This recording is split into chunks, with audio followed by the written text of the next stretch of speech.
side of that street. This is a little spit of land that goes out all the way around and curves, and all inside it is water.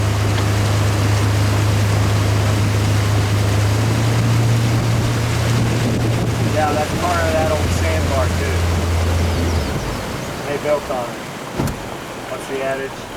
Build your house on sand. Don't do that.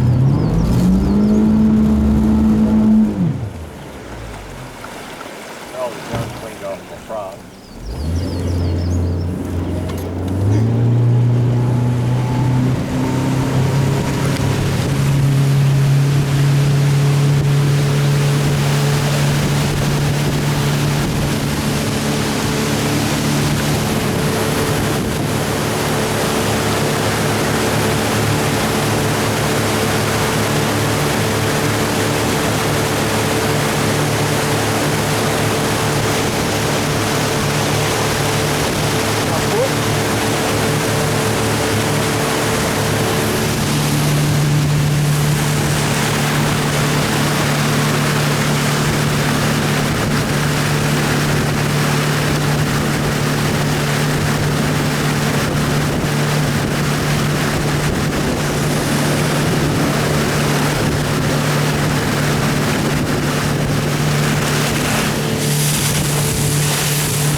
woodpecker right there.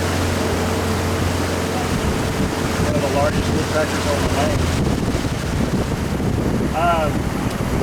Over 374 steamboats would make over 2,658 trips up and down this bayou. That makes this one of the most heavily traveled waterways in American history for the 1800s.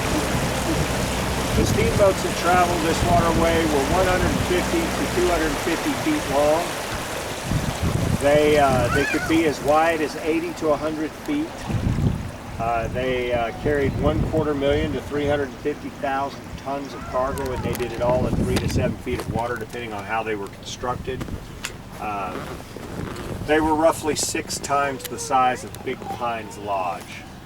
That building right there, 6 of those buildings would equal 1 steamboat, roughly, and that'd be a moderately sized one. The biggest one ever built was 500,000 tons, and she was over 120 feet wide. She was massive.